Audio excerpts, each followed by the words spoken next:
Hello my dear students, welcome to aspiring aces. Myself Sonia Verma. और आज के इस सेशन में हम CUET 2024 का पेपर, जो आपका पूरा केमिस्ट्री का पेपर है, उसको सॉल्व करने जा रहे हैं। ठीक, आप सभी को पता है कि आपके केमिस्ट्री के पेपर में 50 क्वेश्चंस आते हैं, तो एक एक करके सारे के सारे क्वेश्चन हम डिस्कस करेंगे। तो चलिए स्टार्ट करते हैं हमारा आज का सेशन। CUET 2024 का कंप्लीट पेपर डिस्कशन करने वालेंगे। चलो, पहला क्वेश्चन आपके सामने है, what product is obtained when chloroform react with oxygen in the presence of light. ठीक है, क्या दे रखा है कि आपको प्रोडक्ट बताना है, प्रोडक्ट क्या मिलेगा अगर आप क्लोरोफॉर्म मतलब CaCl3 को रिएक्ट करते हैं ऑक्सीजन के साथ in the presence of light. ठीक है, लाइट के प्रेजेंस में। तो यहाँ पर आपके प्रोडक्ट जो है वो मिलता है COCl2 और HCl गैस आपकी यहाँ पर रिलीज होगी। ठीक है, ये जो COCl2 है, this is very poisonous gas, जिसको हम नाम देते हैं फॉस्जीन। राइट, तो ये आपका फॉस्जीन गैस है which is very much poisonous. ठीक, तो आपका करेक्ट आंसर जो है वो हो जाएगा ए वाला ऑप्शन। इसका आपको फॉर्मूला भी याद रखना, फॉस्जीन क्या है, COCl2। Right, this is very poisonous, यहाँ पर लिख भी लेते हैं हम, this is highly poisonous gas. चलिए आगे बढ़ते हैं, नेक्स्ट क्वेश्चन देखते हैं। अगला क्वेश्चन ये रहा, विच among the following is a trihydric alcohol. इनमें से कौन सा आपका ऐसा अल्कोहल है भाई जो ट्राईहाइड्रिक है, मतलब 3 OH लगे होंगे। ठीक है, पहला लिखा है एथेनॉल, ये तो बच्चे बच्चे को पता है, एथेनॉल मतलब क्या हो जाएगा आपका CH3CH2OH। राइट, मैथ एथ मतलब 2 कार्बन एटम्स हैं। फिर लिखा है आपका ग्लिसरॉल। ठीक है, तो ग्लिसरॉल का स्ट्रक्चर ही होता है हमारे पास CH2OH, फिर CHOH, और फिर आपके पास यहाँ पर CH2OH। तो क्या यही सही आंसर है? यस, यहाँ पर मेरे पास 3 OH ग्रुप्स लगे हैं। This is your trihydric alcohol. C वाला ऑप्शन देखिए, इथाइलिन ग्लाइकोल। इथाइलिन ग्लाइकोल का मतलब होता है CH2OH, CH2OH, यहाँ पर 2 OH लगे रहते हैं। ठीक है, फिनॉल तो आप सभी को पता है कि बेंजीन रिंग से आपका एक OH ग्रुप जुड़ा है। राइट, करेक्ट आंसर मेरा ग्लिसरॉल है, जिसमें 3 OH ग्रुप्स जुड़े हुए हैं। बहुत ही इजी इजी छोटे छोटे क्वेश्चन हैं आपके। ठीक है, लेकिन aspirin is also known as, aspirin को हम और क्या कहते हैं भाई, एस्पिरिन क्या है? एस्पिरिन का अगर मैं स्ट्रक्चर बताऊं, बेंजीन रिंग से आपका COH जुड़ा रहता है। ठीक है, और इसके ऑर्थो पोजीशन पे होता है COCS3, और COCS3 क्या है, दिस इज एसिटाइल ग्रुप। ठीक है, तो इसको हम बोलते हैं क्या, acetyl salicylic acid. Right, this is acetyl salicylic acid, मतलब डी वाला ऑप्शन मेरा एकदम सही है। ठीक है, एसिटाइल सैलिसिलिक एसिड। अच्छा, यहाँ पे एक O मिस कर दिया मैंने, है ना, दिस इज कीटोन हो गया, acetyl is COCS3। Right, this is acetyl salicylic acid. चलिए आगे बढ़ते हैं, अगला क्वेश्चन देखते हैं। What is the IUPAC name of picric acid. तो ये भी आपको पता है, पिक्रिक एसिड क्या होता है, बेंजीन रिंग से आपके पास OH जुड़ा हो। ठीक है, और 2, 4 और 6 पोजीशन पे। राइट, नंबरिंग अगर मैं करूँ 1 2 3 4 5 और 6, तो 2 4 6 पोजीशन पे नाइट्रो है, तो हम बोलते हैं 2,4,6 trinitrophenol. Right, 2,4,6 trinitrophenol ही हमारा पिक्रिक एसिड है। इजी सा क्वेश्चन था। अगले क्वेश्चन पर आगे बढ़ते हैं। Why does fluorine exhibit only -1 oxidation state. भाई फ्लोरीन सिर्फ और सिर्फ -1 ऑक्सीडेशन स्टेट ही क्यों दिखाता है? सिंपल सी बात है, पहले ऑप्शंस देख लेते हैं हम। लिखा है हेलोजन, ये तो कोई बात ही नहीं हुई कि हेलोजन है ना। फिर लिखा है आपका इट इज नॉन मेटल, फिर लिखा है it is small in size, फिर लिखा है it has no D orbital. अरे बाबा, फ्लोरीन के पास भी कोई डी ऑर्बिटल नहीं है। ठीक है, फ्लोरीन के पास कोई भी आपके पास डी ऑर्बिटल प्रेजेंट नहीं है। राइट, और सबसे ज्यादा इलेक्ट्रोनेगेटिव एलिमेंट है आपका पूरा पीरियोडिक टेबल में। राइट, सो इसलिए इसका ऑक्सीडेशन स्टेट सिर्फ -1 दिखाता है। करेक्ट एक्सप्लेनेशन जो है that is it has no D orbital present. ठीक है, कोई भी ऑर्बिटल इसके पास डी ऑर्बिटल नहीं होता है। अगला क्वेश्चन देखें, विच among the following halogen exist in liquid state at room temperature. कौन सा हैलोजन है जो लिक्विड स्टेट में पाया जाता है रूम टेम्परेचर पे? बिना ऑप्शन देखे ही बता दोगे, सिर्फ ब्रोमीन है जो कि आपका लिक्विड में पाया जाएगा, ब्रोमीन लिक्विड। ठीक है, जो मोस्ट स्टेबल स्टेट है, ठीक है, ब्रोमीन की वो लिक्विड स्टेट में होती है। ठीक है, आपने ब्रोमीन वाटर भी सुना होगा, है ना, तो ब्रोमीन आपका लिक्विड स्टेट में पाया जाता है एट रूम टेम्परेचर। अगले क्वेश्चन पर आगे बढ़े। लिखा है द सेंट्रल एटम या फिर ions in the coordination compounds are referred as. अरे कोई भी कोऑर्डिनेशन कंपाउंड है, मेरे पास एक मेटल होता है और इस मेटल से कई सारे लिगेंड्स जुड़े होते हैं, है ना। आपको पता है लिगेंड जो है वो इलेक्ट्रॉन जो है वो देता है मेटल को। ठीक है, मेटल के पास क्या है, खाली जगह है। ठीक है, इसके पास वेकेंट स्पेस है, तो लिगेंड्स क्या करेंगे, लिगेंड्स आपके ऐसे होंगे भाई जिनके पास इलेक्ट्रॉन डेंसिटी भर के है।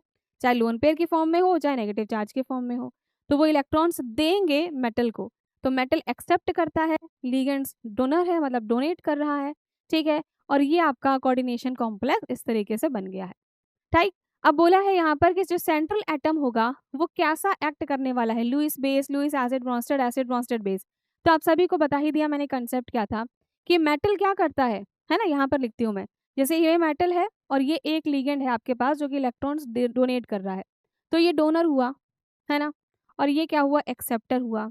और आपको पता है लुईस एसिड बेस कंसेप्ट, ठीक है, according to Lewis acid base concept आपको बहुत अच्छे से पता है कि जो भी इलेक्ट्रॉन को एक्सेप्ट करता है, ठीक, वो लुईस एसिड होता है।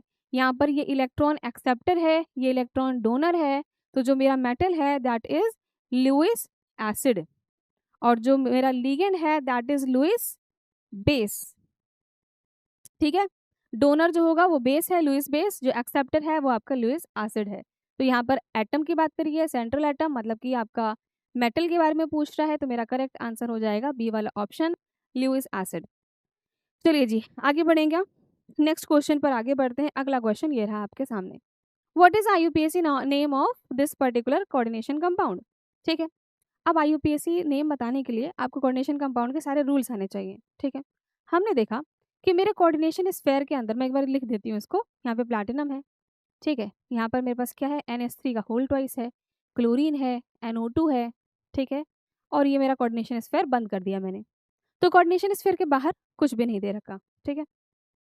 क्या करेंगे, सबसे पहला IUPAC करने के लिए हमें सबसे पहले लिगेंड्स का नाम लिखना पड़ता है, ठीक है। सेंट्रल मेटल का एटम का नाम सबसे लास्ट में आता है, पहले लिगेंड्स का नाम लिखेंगे। लिगेंड्स मेरे पास कौन कौन से हैं, यहाँ पर मेरे पास अमोनिया है, Cl है, नाइट्रो है। इनमें से भी किसका नाम पहले लिखा जाएगा डिपेंड करता है अल्फाबेटिकल ऑर्डर, ठीक है। तो अमीन को आपको पता है यहाँ पर क्या है, दो लगे हुए हैं, तो हम कहेंगे डाई अमीन, और जब भी अमीन लिखते हैं डबल M आता है, डाई अमीन। ये क्या है आपका Cl, क्लोराइडो, ठीक है। जो भी लीगेंड्स होते हैं मैंने आपको ये भी बताया हुआ है कि जो लीगेंड्स हैं उनके नाम अगर नेगेटिवली चार्ज लीगेंड है तो हम IDO लगाते हैं लास्ट में, है ना, क्लोराइडो, ब्रोमाइडो, फ्लोराइडो, इस तरीके से, ठीक है। ये जो आपके पास न्यूट्रल लीगेंड्स हैं उनको हम स्पेसिफिक नाम देते हैं, जैसे कि CO अगर है उसको हम बोलते हैं कार्बोनिल, वाटर है H2 है तो उसको हम बोलते हैं एक्वा, अगर NH3 है तो हम बोलते हैं अमीन जहाँ पे डबल M आएगा, ठीक है।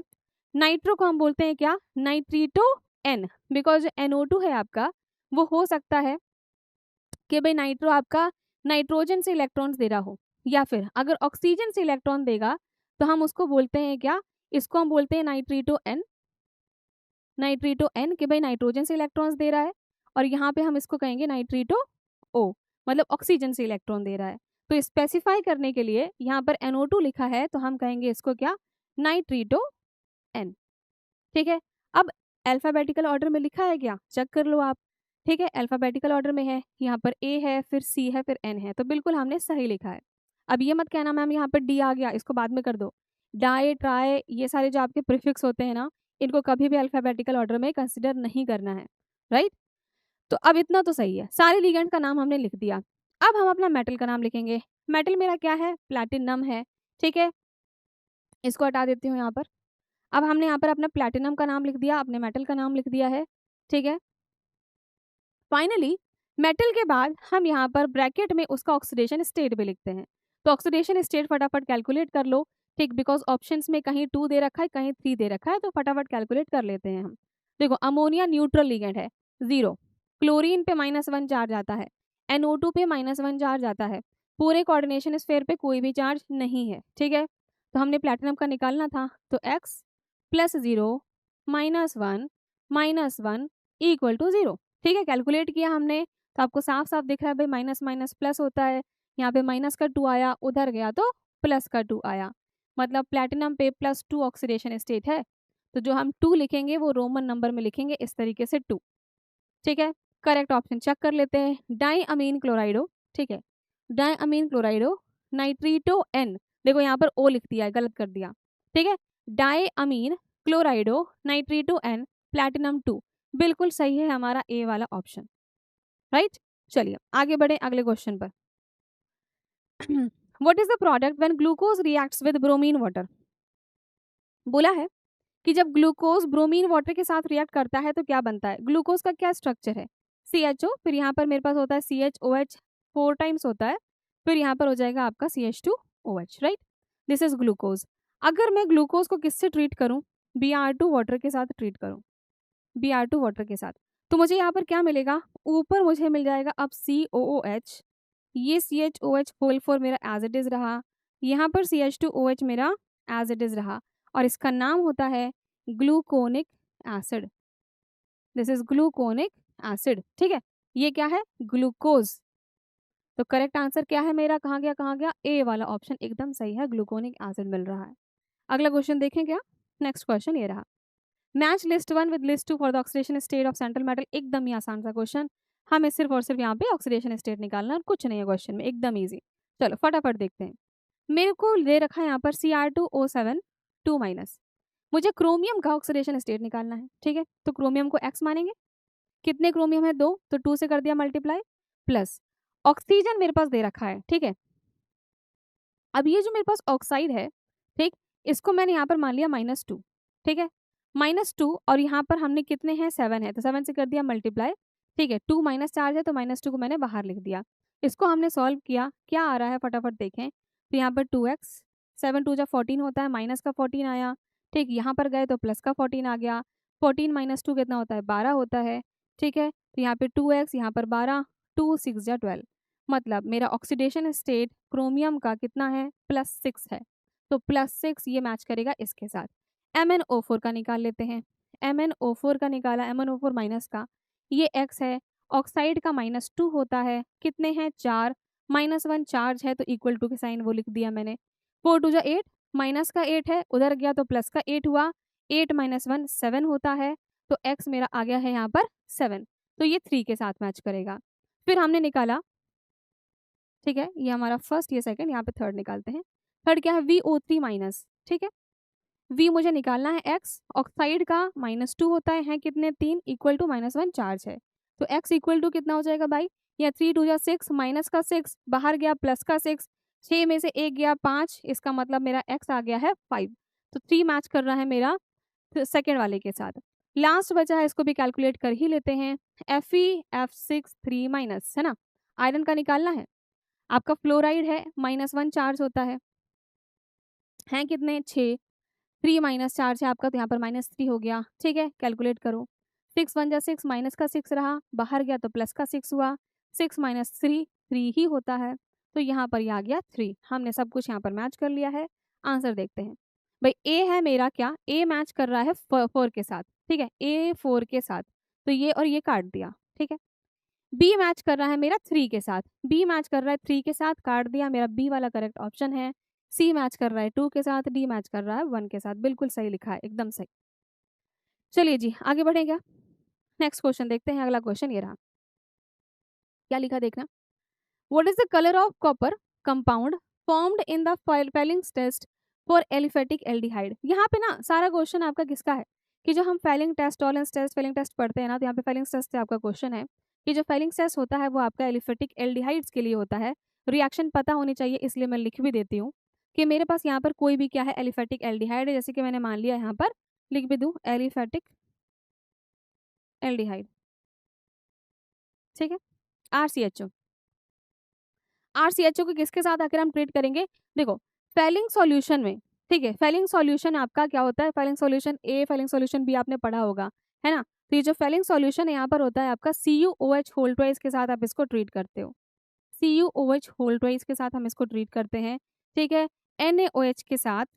और यहाँ पर आपको क्या मिलता है, यहाँ पर जो आपका कॉपर है वो मिलता है Cu2O, ठीक है। साथ ही साथ आपका जो एल्डिहाइड था वो कन्वर्ट हो जाता है आपका सॉल्ट में, तो RCO - Na+, ठीक है। और साथ ही साथ यहाँ पर आपको वाटर भी मिल जाएगा, अगर आपको इस रिएक्शन को बैलेंस करना है तो आप आराम से इसको बैलेंस कर लेंगे, ठीक है। बैलेंस करने के बाद यहाँ पर आ जाएगा आपका 2, ठीक है, NaOH आपका एज इट इज़ रहा, ठीक है, यहाँ पे RCO Na Cu2O, और यहाँ पर आ जाएगा आपका 3 टाइम्स ऑफ वाटर, नॉट 2 3, ठीक है। आप खुद देख लीजिए आपकी रिएक्शन एकदम बैलेंस्ड है, राइट।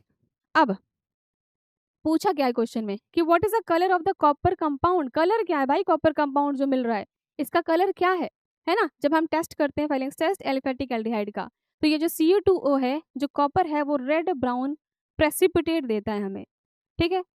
रेड ब्राउन प्रेसिपिटेट देता है। तो हमारा करेक्ट आंसर है यहाँ पर डी वाला। ठीक है, येलो ब्लू ग्रीन नहीं देता, रेड ब्राउन प्रेसिपिटेट देगा। चलिए आगे बढ़े, नेक्स्ट क्वेश्चन पर आगे बढ़ते हैं। अगला क्वेश्चन देखिए, what is a major product formed when diazonium salt undergoes Gattermann reaction. Diazonium salt पता है आपको, बेंजीन से जुड़ा है क्या, N2 plus Cl minus, this is your benzene diazonium salt. बोला है जब ये गटरमान रिएक्शन अंडरगो होगा। अगर आपको अब यही नहीं पता कि गटरमान रिएक्शन क्या है, तब तो हो गया काम, है ना। गटरमान रिएक्शन क्या होती है, हम इसको कैसे ट्रीट करते हैं, जैसे HCl के साथ ट्रीट किया मैंने, ठीक है, या HBr के साथ ट्रीट कर सकते हो, कॉपर पाउडर के साथ। ठीक है, तो यहाँ पर सिंपल क्या होता है कि यहाँ पे N2 गैस यहाँ से रिलीज हो जाएगी, प्लस जो मुझे यहाँ पर HCl था, ठीक है, तो Cl आपका बेंजीन से जुड़ जाएगा। मतलब यहाँ पर आपको मिलता है क्या, दिस इज हेलो एरीन्स, तो यहाँ पर है आपका क्लोरोबेंजीन मिला है आपको। ठीक है, इसका मतलब करेक्ट आंसर है मेरा ए वाला ऑप्शन, हेलो एरीन। ठीक है ना। चलिए अगले क्वेश्चन पर आगे बढ़ेंगे आप। नेक्स्ट क्वेश्चन ये रहा, what is a major product of carbylamine reaction. मतलब कार्बिलअमीन रिएक्शन से मुझे फाइनल प्रोडक्ट क्या मिलता है, तो आप सभी को पता है कि कार्बिलअमीन रिएक्शन प्राइमरी अमीन्स का एक टेस्ट होता है। ठीक है, वो टेस्ट क्या है, बेसिकली कार्बिलअमीन आपका टेस्ट क्या है कि फर्स्ट मतलब प्राइमरी अमीन जो है, ठीक, जब आप इसकी रिएक्शन करवाओगे तो आपको मिलता है आइसोसाइनाइड। ठीक है, जिसका जो बहुत ही पंजेंट सी स्मेल होती है, बहुत गंदी सी स्मेल होती है, तो हम आराम से पहचान लेते हैं कि आइसोसाइनाइड का फॉर्मेशन हुआ है। ठीक है, तो यहाँ पर आइसोसाइनाइड मिलता है, ये आप सभी को बहुत आराम से पता है। ठीक, अगर आप रिएक्शन चाहो तो मैं रिएक्शन भी लिख देती हूँ, बिकॉज बहुत इंपॉर्टेंट है ये सारे टेस्ट, है ना। पेलिंग्स टेस्ट, आपका टॉलरेंस टेस्ट हो गया, कार्बिलअमीन टेस्ट हो गए, ये सब बहुत इंपॉर्टेंट है। तो ये प्राइमरी अमीन की टेस्ट है, CHCl3 KOH के साथ हम इसको ट्रीट करते हैं। ठीक है, अगर आप बैलेंस करोगे तो यहाँ पर 3 KOH आता है। ठीक है, इसको हम हीट करेंगे और आपको मिलेगा RNC which is known as your isocyanide. ठीक है, प्लस 3 KCl प्लस 3 वाटर। ठीक है, बैलेंस रिएक्शन मैंने लिख दी है, यह RNC ही आपका आइसोसाइनाइड है, आइसोसाइनाइड है। ठीक है, नेक्स्ट क्वेश्चन पर आगे बढ़े। अगला क्वेश्चन ये रहा, विच among the following is an essential amino acid. मतलब बहुत थ्योरेटिकल क्वेश्चन है, अगर आपको पता है तो आप आराम से कर लोगे, अदरवाइज नहीं पता, नहीं पढ़ा आपने अमीनो एसिड के बारे में, तब तो नहीं पॉसिबल है। तो आपको पता होना चाहिए कि मेरे पास टोटल 9 असेंशियल अमीनो एसिड्स होते हैं, 9 असेंशियल अमीनो एसिड्स आपके प्रेजेंट होते हैं। मैं एक काम करती हूँ, यहाँ पर वो सारे के सारे 9 की लिस्ट भी बता देती हूँ आपको। ठीक है, तो यहाँ पर लिख लेते हैं हम कौन कौन से 9 असेंशियल अमीनो एसिड्स हैं। एक तो मेरा वैलिन ही है, ठीक है, फिर एक होता है मेरे पास ल्यूसीन, एक होता है मेरे पास ल्यूसीन, ठीक है, एक होता है मेरे पास लाइसीन, ठीक है, फिर हमारे पास होता है यहाँ पर एक होता है ट्रिप्टोफैन, ट्रिप्टो ट्रिप्टोफैन, ठीक है, नेक्स्ट हमारे पास होता है यहाँ पर फिनाइल एलानीन, फिनाइल एलानीन, फिर होता है हमारे पास हिस्टिडीन, हिस्टिडीन, फिर होता है मिथियोनिन, मिथियोनीन। कितने हो गए, 3 3 6 7 हुए हैं। ठीक है, क्या क्या लिख दिया मैंने, ल्यूसीन लाइसिन, है ना, आइसोल्यूसिन रह गया, आइसोल्यूसिन भी लिख देते हैं, आइसोल्यूसिन। एक है आपका थ्रियोनिन। ठीक है, 1 2 3 4 5 6 7 8 9, 9 एसेंशियल अमीनो एसिड्स के नाम लिख दिए हैं। यहाँ पर जो है आपका ऑप्शन हो जाएगा सी वाला ऑप्शन। ठीक है, बाकी आपके नॉन एसेंशियल्स हैं। चलिए आगे बढ़े, next question, arrange the following in increasing order of there pH values. तो पीएच वैल्यूज हमें यहाँ पे बतानी है। ठीक है, इंक्रीजिंग ऑर्डर में लिखना है, मतलब छोटे से बड़ा। मेरे को क्या क्या दे रखा है, पैरा नाइट्रोफिनॉल, पहले तो मैं स्ट्रक्चर बना लेती हूँ। ठीक है, पैरा नाइट्रोफिनॉल, तो फिनॉल है और पैरा पोजीशन पे नाइट्रो लगा है। फिर क्या लिखा है, मेटाक्रेसॉल। अरे भाई, यही तो ये लोग गेम खेलते हैं। अब यहाँ पे लिख दिया मेटाक्रेसॉल, अब आपको यही नहीं पता कि मेटाक्रेसॉल का स्ट्रक्चर कैसा है, तब तो आपको जितनी जीओसी वीओसी आती होगी ना, तब भी आप कुछ नहीं कर पाओगे। ठीक है, मेटाक्रेसॉल का मतलब है OH और मेटा पोजीशन पे है CH3। ठीक है, तो इसको हम ऐसे ध्यान रख सकते हैं, मेटा, तो आपको समझ में आ गया मेटा पोजीशन पे है, C से क्रिसॉल, C से आपका मिथाइल मतलब CH3 आएगा।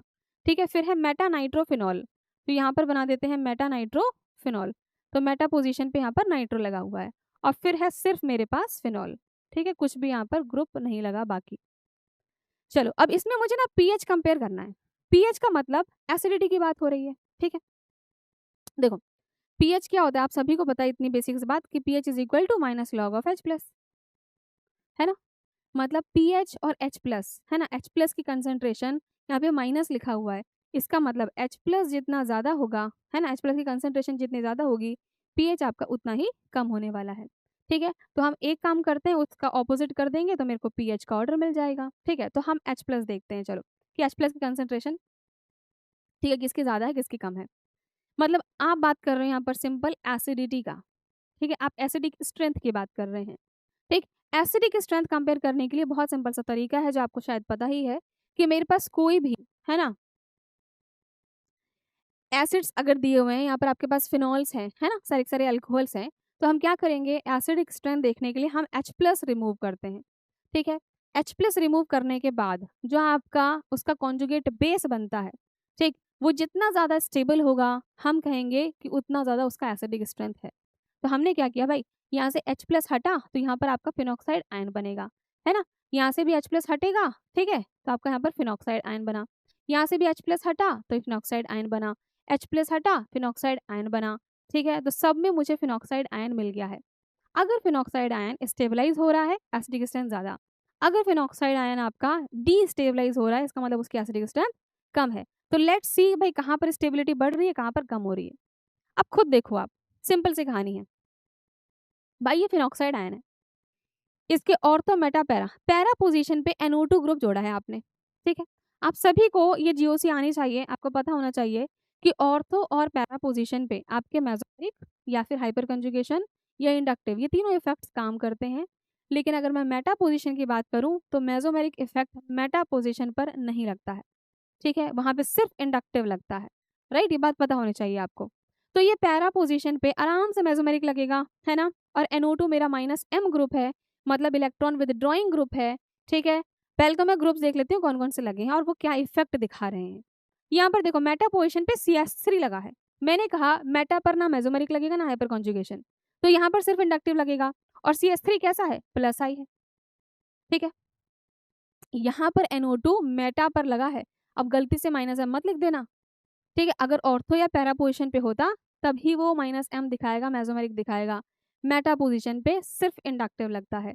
और nitrogen being electronegative electron density खींचेगा, मतलब यहाँ पर ये -I इफेक्ट दिखाएगा। यहाँ तो कोई और ग्रुप है ही नहीं, ठीक है। अब देखो कि ये जो फिनॉक्साइड आयन है वो कैसे स्टेबलाइज होगा। देखो O पे नेगेटिव चार्ज है ना।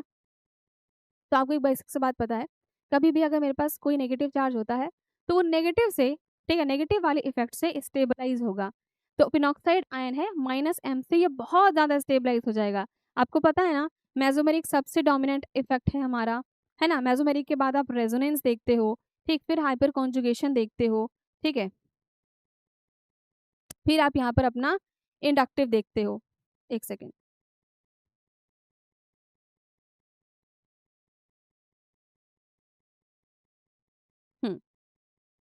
यस।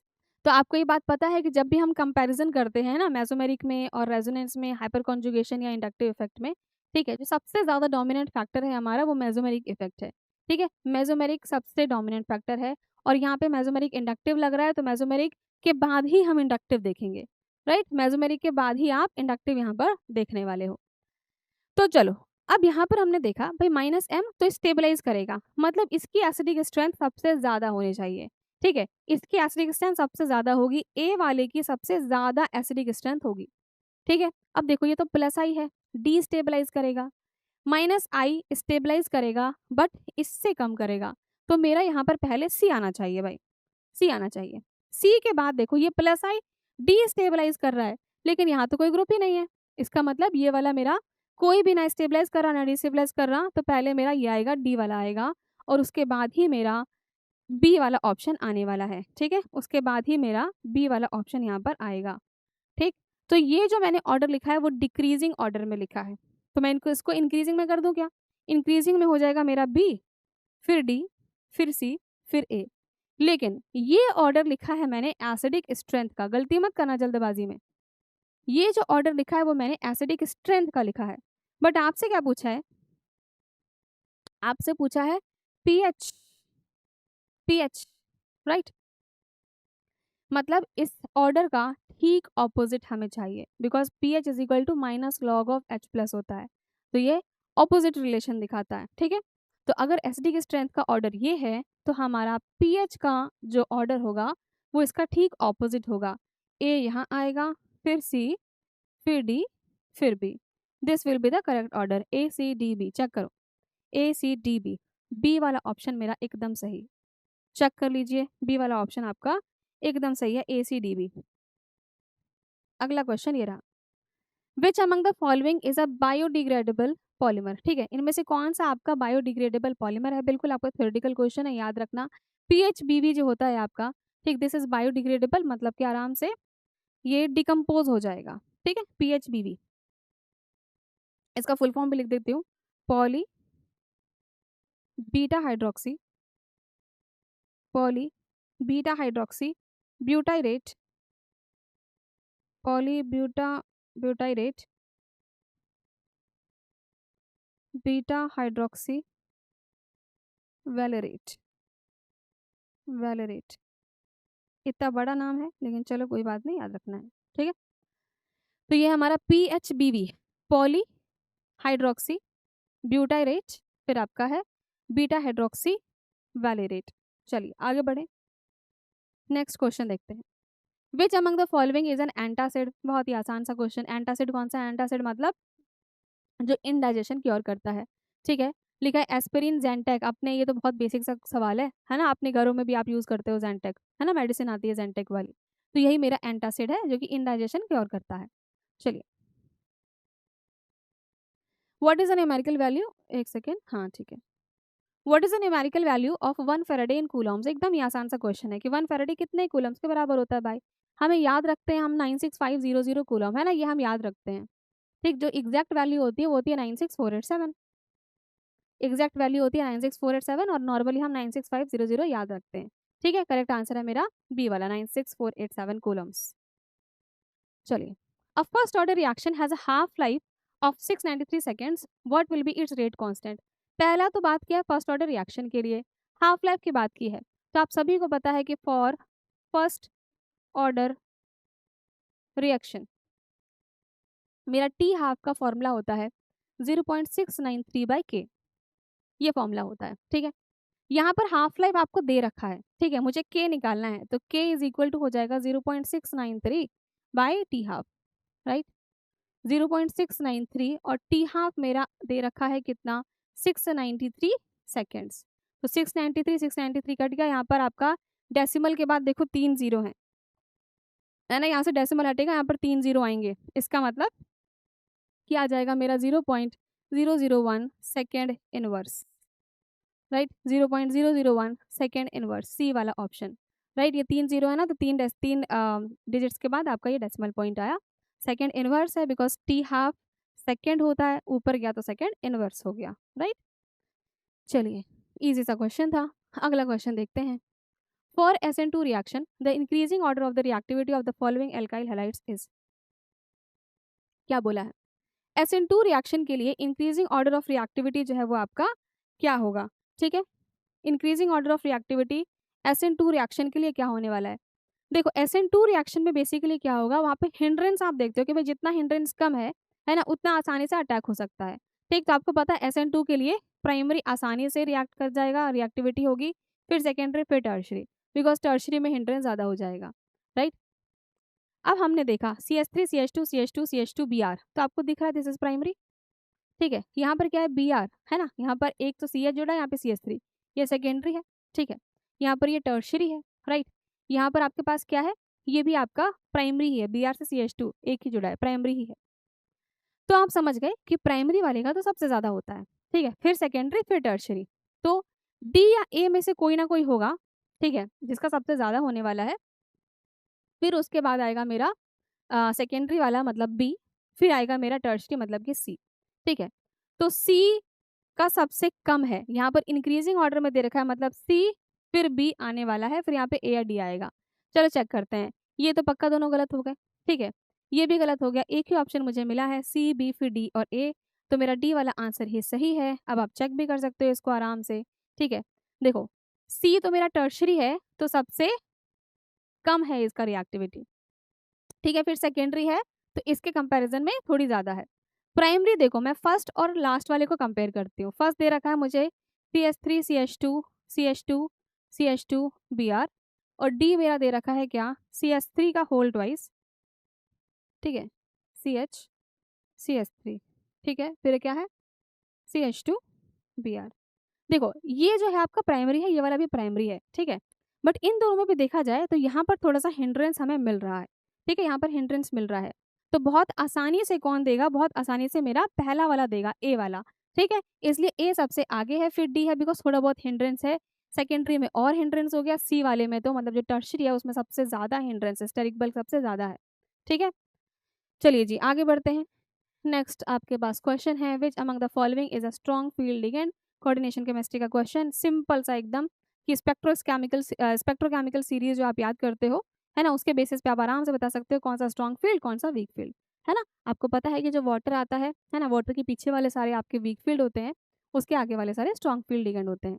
तो यहाँ पर I माइनस, ठीक है, Cl माइनस, सारे जो हेलाइड्स हैं ये सारे के सारे वीक फील्ड लिगेंड हैं। SCN माइनस भी वीक फील्ड लिगेंड है। अमोनिया मेरा कैसा है, स्ट्रॉन्ग फील्ड लिगेंड है, ठीक है, क्लियर। चलिए आगे बढ़े, नेक्स्ट क्वेश्चन देखते हैं। Arrange the following in increasing order of their osmotic pressure generation at 298 kelvin. इनको हमें इंक्रीजिंग ऑर्डर में अरेंज करना है, किसमें, ऑस्मोटिक प्रेशर के। पहला लिखा है okay, cell wall is permeable to water and not to the I solute molecules. दे रखा है कि जो सेल वॉल है हमारी, है ना, वो परमिएबल है वाटर के, मतलब वाटर आराम से उसके पास कर सकता है, ठीक है। लिखा if a cell containing 0.5 moles of solute dissolve in 1 litre of water is immerse in pure water. दूसरे में आपको इतने मोल्स डिजॉल्व है 1 लीटर में, इतने मोल्स डिजॉल्व हैं 0.01 लीटर में, इतने मोल्स डिजॉल्व हैं इतने लीटर ऑफ वाटर में। चारों में से बोला इंक्रीजिंग ऑर्डर में बताओ ऑस्मोटिक प्रेशर। तो सिंपल सी कहानी, सॉल्यूशन चैप्टर से आपका क्वेश्चन है। आपको पता है कि ऑस्मोटिक प्रेशर का फॉर्मूला होता है pi is equal to CRT, ठीक है, ये आपका फॉर्मूला है, क्लियर ना। इस फॉर्मूले से साफ साफ समझ में आ रहा है। देखो भाई आर तो मेरा गैस कांस्टेंट है, वो कांस्टेंट रहने वाला है। टेम्परेचर भी कांस्टेंट दे दिया 298 केल्विन, तो ये भी कांस्टेंट, ये भी कांस्टेंट। कंसंट्रेशन पे ही सारी बात डिपेंड कर रही है। मतलब कि जो मेरा ऑस्मोटिक प्रेशर है वो डायरेक्टली प्रोपोर्शनल किसके हो गया है, कंसंट्रेशन के, ठीक है। It is directly proportional to the concentration. आई बात समझ में, it is directly proportional to the concentration. अब कंसंट्रेशन मतलब मोलैरिटी की बात करते हैं, और आप सभी को पता है कि मोलैरिटी क्या है। मोलैरिटी होता है number of moles of solute, number of moles of solute upon में वॉल्यूम ऑफ सॉल्यूशन, है ना, इन लीटर्स, लीटर्स में आपका सॉल्यूशन। तो चलो सबको हम जल्दी से कैलकुलेट करते हैं। ए वाला ऑप्शन, है ना, मोल्स ऑफ सॉल्यूट हैं 0.5 अपॉन में कितना लीटर है, 1 लीटर। बी वाले ऑप्शन में 0.25 मोल्स, कितना, 1 लीटर। सी ऑप्शन 0.1 मोल्स, कितना लीटर, 0.01 लीटर में, ठीक है। डी ऑप्शन कहाँ लिखूँ, यहाँ लिख दूँ आगे। डी ऑप्शन क्या है, 0.2 मोल्स डिवाइड बाय कहाँ गया, 0.05 लीटर, ठीक है। बस इसकी वैल्यू हमें कैलकुलेट करनी है, और कंसंट्रेशन जिसका ज़्यादा उसका ऑस्मोटिक प्रेशर भी ज़्यादा होगा, सिंपल। तो 0.5 बाय 1 तो 0.5 ही हुआ, है ना। 0.25 बाय 1 0.25 ही हुआ, राइट। 0.1 बाय 0.01 कितना हो जाएगा भाई, यहाँ पर this will be equal to 10, है ना। यहाँ पर 0.2 बाई 0.05 कितना आ जाएगा, 4 के बराबर आ जाएगा, ठीक है। अब सिंपल हमें इंक्रीजिंग ऑर्डर में लिखना है, मतलब छोटे से बड़ा। सबसे छोटा मेरा ए है बी है 0.25, ठीक है, बी सबसे छोटा, फिर मेरा ए आएगा, ठीक है, फिर मेरा आएगा क्या, डी आएगा, और सबसे लास्ट में आएगा मेरा सी, ठीक है। ये है मेरा कंसंट्रेशन का इंक्रीजिंग ऑर्डर, और कंसंट्रेशन के ही डायरेक्टली प्रोपोर्शनल ऑस्मोटिक प्रेशर, तो यही मेरा ऑर्डर हो जाएगा BADC। चेक करो BADC, सी वाला ऑप्शन मेरा एकदम सही दिख रहा है, क्लियर है, BADC। चलिए नेक्स्ट क्वेश्चन पर आगे बढ़ते हैं। अगला क्वेश्चन ये रहा, arrange the following rate constant units in increasing order of there order of reaction. आपको ना यूनिट दे रखे हैं रेट कांस्टेंट के, आपको बताना है कि ऑर्डर ऑफ रिएक्शन उसका क्या होगा, और उसको इंक्रीजिंग ऑर्डर में हमें यहाँ पर मेंशन करना है। ठीक है, तो आप सभी को पता है कि जो हमारा जनरल रेट कांस्टेंट का यूनिट का फॉर्मूला होता है ना, यूनिट ऑफ के, जनरल जो हम याद करते हैं वो है क्या, कि मोल की पावर 1 माइनस एन, ठीक है, लीटर की पावर n माइनस 1, और यहाँ पर होता है सेकेंड इनवर्स। ठीक है, ये हम जनरल याद करते हैं। अब अगर जीरो ऑर्डर रिएक्शन है, मतलब n इक्वल टू जीरो हो गया, ठीक है, तो जीरो ऑर्डर रिएक्शन के लिए, जीरो ऑर्डर रिएक्शन के लिए हमारा यूनिट ऑफ के क्या हो जाएगा भाई, मोल 1 माइनस जीरो मतलब 1 ही रहा, ठीक है, लीटर, n मेरा जीरो है तो n हो जाएगा मेरा l माइनस 1, सेकेंड इनवर्स, तो मोल पर litre second inverse zero order reaction के लिए है। ठीक है, फर्स्ट ऑर्डर रिएक्शन के लिए क्या कहानी हो गई, फर्स्ट ऑर्डर के लिए n की पावर, n जो हो गया मेरा वो इक्वल टू 1 हो गया है, तो k हो जाएगा क्या, n मेरा 1 है तो 1 माइनस 1 जीरो हो गया, तो मोल की पावर जीरो मतलब जीरो, हटा दो उसको। ठीक है, यहाँ पर n 1 है तो 1 माइनस 1 अगेन जीरो, तो इसको भी हटा दो, बचा सिर्फ सेकेंड इनवर्स। ठीक है, तो फर्स्ट ऑर्डर रिएक्शन के लिए सेकेंड इनवर्स है। ठीक है, थर्ड ऑर्डर रिएक्शन, सेकेंड के लिए देखते हैं, सॉरी, है ना, सेकेंड ऑर्डर रिएक्शन के लिए देखा कि n इक्वल टू 2 हो गया है। अगर n इक्वल टू 2 हो गया तो मोल आ जाएगा मेरा कितना, 1 माइनस 2 मतलब कि माइनस का 1, ठीक है, 2 माइनस 1 मतलब कि 1, लीटर ही रहा सेकेंड इनवर्स, तो यहाँ पर मोल पर लीटर था, यहाँ पर मोल इनवर्स लीटर हो जाता है, ये डिफरेंस है।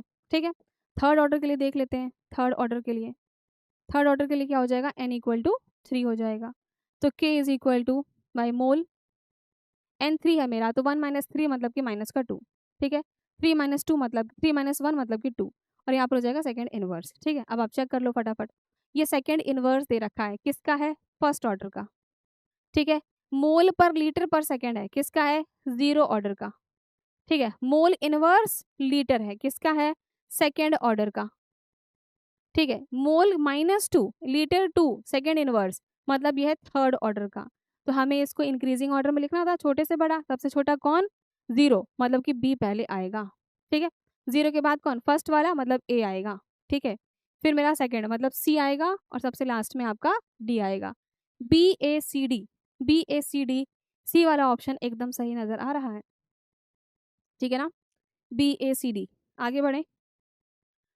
अगला क्वेश्चन ये रहा, which of the following compounds will undergo aldol condensation reaction, भाई कौन सा कंपाउंड जो है वो एल्डोल कंडेंसेशन आराम से दिखा देगा।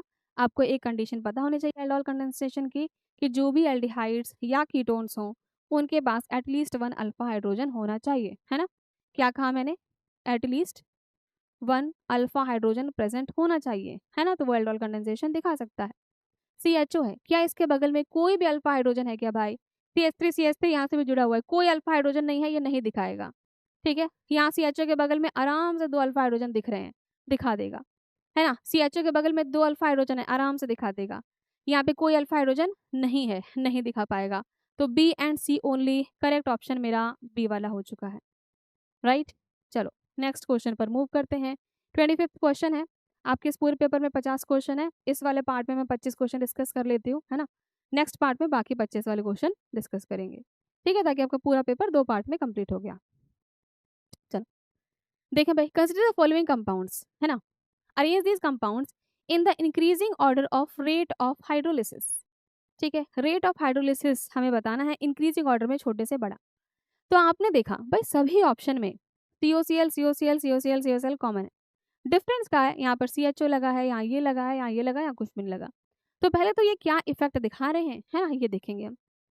देखो पैरा पोजीशन पे CHO, पैरा पोजीशन पे मेसोमेरिक लगता है, हाँ लगता है, तो माइनस M है, CHO आपका इलेक्ट्रॉन विड्रॉइंग है, OH भाई डोनेट कर रहा है, डोनेट, ऑक्सीजन के पास लोन पेयर है, ठीक है, तो ये प्लस M हो गया, NO2 अगेन माइनस M है, यहाँ पर कुछ भी नहीं है, ठीक है, अब इसमें और इसमें माइनस M का स्ट्रेंथ किसका ज्यादा होता है, NO2 और एल्डिहाइड में NO2 बहुत ज्यादा स्ट्रॉन्ग माइनस M दिखाता है एज कम्पेयर टू CHO, ठीक है, ये आपको पता होना चाहिए कि मेसोमेरिक की भी स्ट्रेंथ क्या होती है, कौन ज्यादा स्ट्रेंथ दिखाता है, कौन कम स्ट्रेंथ दिखाता है, ठीक है ना, तो NO2 का स्ट्रेंथ ज्यादा होता है एज कम्पेयर टू एल्डिहाइड।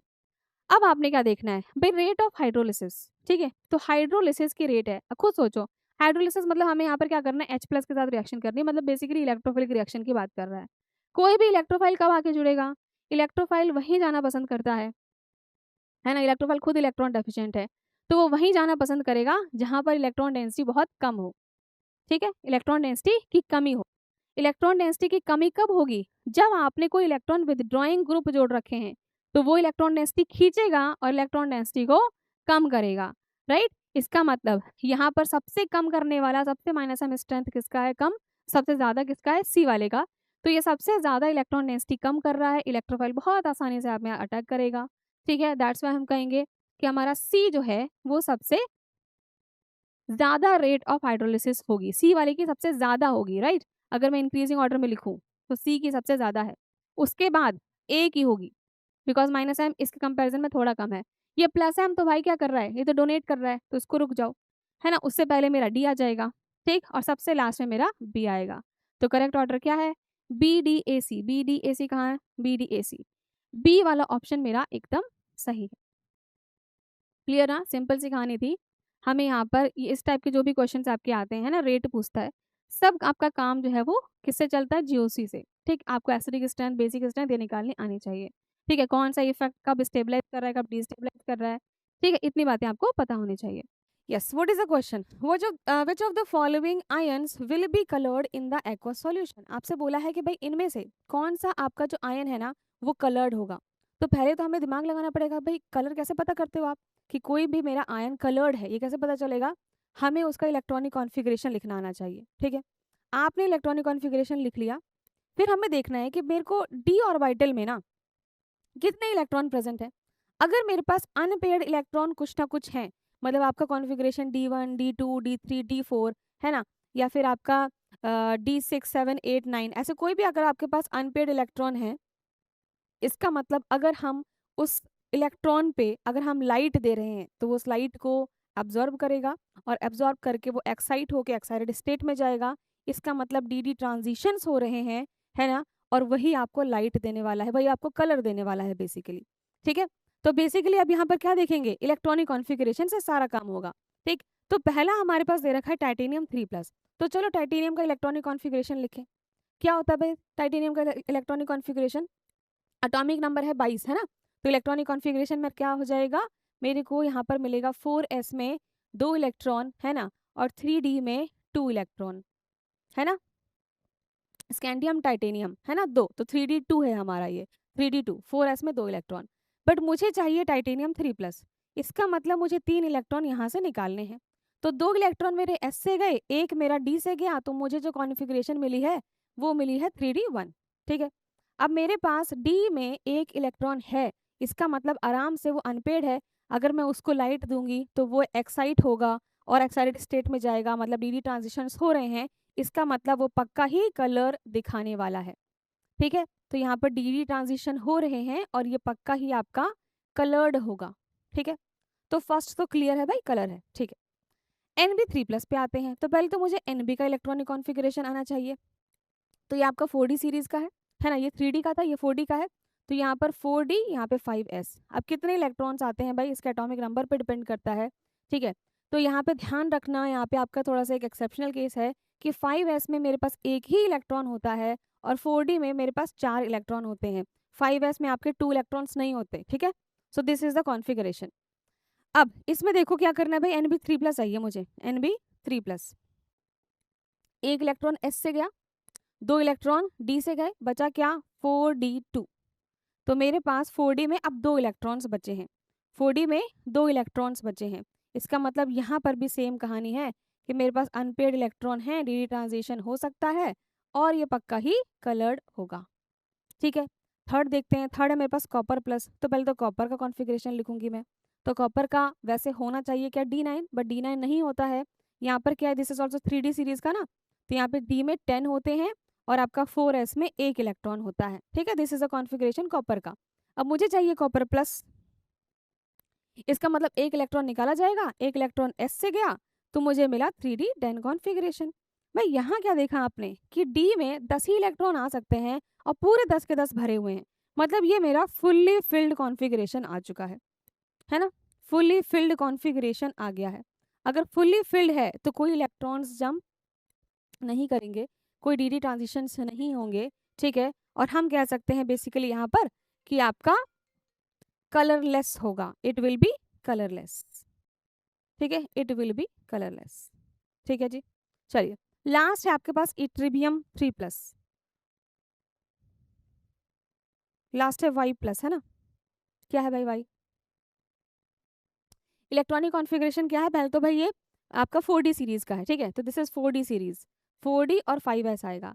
तो पाई 5s में 2 इलेक्ट्रॉन और 4D में मेरे कितने इलेक्ट्रॉन्स हो जाएंगे यहाँ पर 1 इलेक्ट्रॉन। ठीक है, मुझे चाहिए Y3+, मतलब कि मुझे 3 इलेक्ट्रॉन निकालने हैं। तो 2 यहाँ से गया, 1 यहाँ से गया, मतलब कुछ भी नहीं बचा, मतलब ये तो एम्प्टी हो गया है, एम्प्टी, हाफ फिल्ड भी नहीं, फुल्ली फिल्ड भी नहीं, तो खाली है, कोई इलेक्ट्रॉन ही नहीं है। जब है ही नहीं तो क्या इलेक्ट्रॉन जंप कराओगे आप, है ना। इसका मतलब ये भी कैसा है, ठीक, this is also colourless, this is also colourless, right. तो हम समझ गए भाई, फर्स्ट और मेरा सेकंड जो है वो कलर्ड है, बाकी दोनों कलरलेस हैं। ठीक है, तो ए और बी कहाँ मुझे मिल रहा है? सी वाले ऑप्शन में मिल रहा है, सी वाला ऑप्शन मेरा एकदम सही है। ठीक है, तो सारी कहानी किस चीज़ पर डिपेंड थी भाई? इलेक्ट्रॉनिक कॉन्फ़िगरेशन पर। अगर इलेक्ट्रॉनिक कॉन्फ़िगरेशन आपने सही लिखी है तो आप आराम से बता सकते हो कि भाई अगर मेरे पास अनपेयर्ड इलेक्ट्रॉन है डी ऑर्बिटल में, वो जंप कर सकते हैं, डी ट्रांजिशन दिखा सकते हैं, कलर दिखा सकते हैं। अगर वो फुली फिल्ड कॉन्फ़िगरेशन आ गया या वो एम्प्टी आ गया, है ना, या फिर हाफ फिल्ड आ जाता है, तो उन केसेस में क्या होता है, उनको स्टेबिलिटी मिल रही है और इस वजह से वहाँ कोई डी ट्रांजिशन पॉसिबल नहीं है, वो कोई भी कलर नहीं दिखाएंगे। चलिए जी, आगे बढ़ते हैं अपने नेक्स्ट क्वेश्चन पर। ठीक है, अगले क्वेश्चन पर देखते हैं। ये रहा आपके सामने क्वेश्चन, नेक्स्ट क्वेश्चन ये रहा, यस। द करेक्ट स्टेटमेंट या फिर statements from the options given below, ठीक है, यहाँ पर ये आई आपका कुछ भी नहीं है, ठीक है। करेक्ट स्टेटमेंट बताना है कौन सा होगा। ठीक, देखो पहला स्टेटमेंट क्या लिखा है कि diazonium salts of aromatic amines, aromatic amines मतलब कि बेंजीन रिंग है, ठीक, और इससे मेरा डायजोनियम सॉल्ट है, मतलब कि N2+Cl-, ये हो गया मेरा एरोमेटिक अच्छा एरोमेटिक अमीन्स, हाँ, का डायजोनियम सॉल्ट, और less stable then diazonium salt of aliphatic अमीन। अगर मैं एलिफेटिक अमीन मतलब कि CH3 CH2 N2+Cl-, अगर मैं ये एलिफेटिक अमीन का डायजोनियम सॉल्ट लूँ और एरोमेटिक अमीन का डायजोनियम सॉल्ट लूँ, ठीक है, तो दोनों में बोला है भाई कौन सा स्टेबल होता है? स्टेबल होता है मेरा एरोमेटिक वाला, बिकॉज यहाँ पर आ गया है रेजोनेंस, तो रेजोनेंस से मिलेगी स्टेबिलिटी। ठीक है, बट यहाँ तो बोल दिया कि भाई एरोमेटिक अमीन का कम स्टेबल है, एकदम गलत बात है भाई, ये तो रॉन्ग स्टेटमेंट हो गई, है ना। यहाँ रेजोनेंस की वजह से इसको स्टेबिलिटी मिल रही है। ठीक, नेक्स्ट देखो, ethyl amine is insoluble in water. ठीक है, इथाइल अमीन क्या होता है हमारा? इथाइल मतलब कि 2 कार्बन एटम है, तो CH3 CH2 इथाइल अमीन। ठीक है, बोला है कि पानी में इनसॉल्युबल होता है, भाई कैसे? अगर मैं पानी में इसको डालूंगी, ठीक है, अगर मेरे पास क्या है, H2O है, H2O है, ठीक है, और मुझे यहाँ पर साफ साफ दिख रहा है कि यहाँ पर NH2 है। आपको पता है ना कि अगर मेरे पास ऑक्सीजन है या हाइड्रोजन है, ठीक है, नाइट्रोजन दे रखा है हमें, ठीक है, तो वहाँ पर क्या हो सकता है? हाइड्रोजन बॉन्डिंग हो सकती है। ठीक, इनके बीच में आराम से हाइड्रोजन बॉन्डिंग हो सकती है, राइट। इसको अगर इस तरीके से हम शो करें, ये N है, ये H है, ये H है, ठीक है, यहाँ पर क्या है मेरे पास O H और H। ठीक है, तो क्या इनके बीच में यहाँ पर आपको हाइड्रोजन बॉन्डिंग नहीं नजर आ रही है ना। तो इस वजह से क्या है, यहाँ पर हाइड्रोजन बॉन्डिंग की वजह से ये आराम से सॉल्यूबल होगा। ठीक है, तो इंटरमोलिक्यूलर हाइड्रोजन बॉन्डिंग है, 2 मॉलिक्यूल्स के बीच में इंटरमोलिक्यूलर हाइड्रोजन बॉन्डिंग हो रही है। दैट्स वाई हम कहेंगे कि भाई ये वाला स्टेटमेंट गलत है, इनसॉल्यूबल नहीं होता है, सॉल्यूबल होता है बिकॉज ऑफ हाइड्रोजन बॉन्डिंग। ठीक है, थर्ड देखो, Gabriel phthalimide synthesis can be use to prepare primary amines. बिल्कुल सही बात है भाई, गैब्रियल थैलेमाइड सिंथेसिस, अब मैं पूरी सिंथेसिस लिखने की कोई नीड नहीं है। आपको पता है गैब्रियल थैलेमाइड सिंथेसिस क्या होता है? स्टार्टिंग में आप थैलेमाइड लेते हो, पूरी मैकेनिज्म के बाद आपको प्राइमरी अमीन ही मिलता है, तो बिल्कुल सही लिखा है यहाँ पर, एकदम सही स्टेटमेंट है। अगला है, because of plus are effect of NH2 group aniline will undergo Friedel-Crafts acylation reaction. देखो क्या है मेरे पास, एनिलीन है, मैं यहाँ पर एनिलीन बनाती हूँ, ठीक है, ये एनिलीन है। क्या बोला इन्होंने कि एनिलीन के केस में जो बेंजीन रिंग है उससे जो हमें रेजोनेंस मिल रहा है, ठीक है, उसकी वजह से ये आराम से फ्रीडल-क्राफ्ट एसाइलेशन रिएक्शन दिखाएगा। बट ये स्टेटमेंट सरासर गलत है। क्यों गलत है? क्योंकि जैसे ही आप एसाइलेशन रिएक्शन कराते हो ना, तो जो हमारा लुईस एसिड होता है AlCl3, ठीक है, ये लुईस एसिड के साथ क्या करता है, ये यहाँ पर जो एनिलीन है लुईस एसिड के साथ ये सॉल्ट बना लेगा, ठीक है, तो यहाँ पर ये सॉल्ट का फॉर्मेशन कर लेगा, तो यहाँ पे हमें क्या मिलेगा, यहाँ पे मिलेगा मुझे NH3 + AlCl3-। ठीक है, ये यहाँ पर क्या कर रहा है, सॉल्ट बना ले रहा है, एनिलीनियम सॉल्ट, एनिलीनियम सॉल्ट, ठीक है, एनिलीनियम सॉल्ट बना ले रहा है। और यही रीज़न है कि यहाँ पर ये फ्रिडल क्राफ्ट असाइलेशन रिएक्शन नहीं दिखा पाएगा, ठीक है। तो यहाँ पर आप NH2 प्लस है ना, NH2 प्लस, यहाँ पे NH2 है, NH2 plus AlCl3 minus, right. चलो जी, तो ये सॉल्ट बन गया, that's why Friedel Crafts reaction नहीं दिखाएगा। अब देखो यहाँ पे बोला था कि करेक्ट स्टेटमेंट्स हमारे कौन से हैं, है ना। करेक्ट तो मुझे सिर्फ सी नज़र आ रहा है यहाँ पर, लेकिन मेरे पास कोई भी ऑप्शन नहीं है जिसमें सी ओनली लिखा हो, ठीक है। तो ये वाला जो क्वेश्चन था ना, ये आप क्या कर सकते थे, ऑब्जेक्ट कर सकते थे, ऑब्जेक्शन इस पे लगा सकते थे भाई, कि यहाँ पर आपके कोई भी ऑप्शंस जो है वो सही नहीं है, ठीक है। तो अगर मैं पूछूं कि भाई इन ऑप्शंस में से कौन सा सही है, तो सारे ऑप्शन गलत हैं, ठीक है। करेक्ट क्या है हमें पता होना चाहिए, करेक्ट आंसर है कि भाई सिर्फ सी वाला, सी ओनली हमारा करेक्ट है, बाकी सारे के सारे गलत स्टेटमेंट्स हैं, ठीक है ना। चलिए आगे बढ़े, नेक्स्ट क्वेश्चन पर आगे बढ़ते हैं।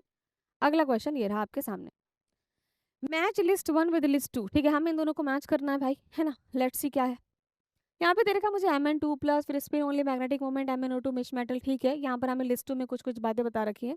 तो भाई देखो, जब भी मैच द फॉलोइंग वाले क्वेश्चन आते हैं ना, देखो जरूरी नहीं है कि हमें हर एक एक जो आपको ये दे रखे हैं कॉलम्स में ABCD सबके बारे में आपको सारी नॉलेज हो, ठीक है। तो आपका अप्रोच क्या होना चाहिए कि उन सब में से जो आप श्योरिटी से जानते हो, ठीक है, उसको पहले हम मैच कर लेंगे। तो हमें सबसे पहले श्योरिटी से क्या दिख रहा है भाई, ये फॉर्मूला आप सभी को पता होगा, म्यू होता है magnetic moment, root N n+2, जहाँ पे n मेरा नंबर ऑफ अनपेयर्ड इलेक्ट्रॉन्स होता है, s दे रखा है यहाँ पर ये छोटा सा s, तो ये बता रहा है ये स्पिन ओनली मैग्नेटिक मोमेंट है, इसका मतलब b मेरा पक्का 3 के साथ मैच करेगा।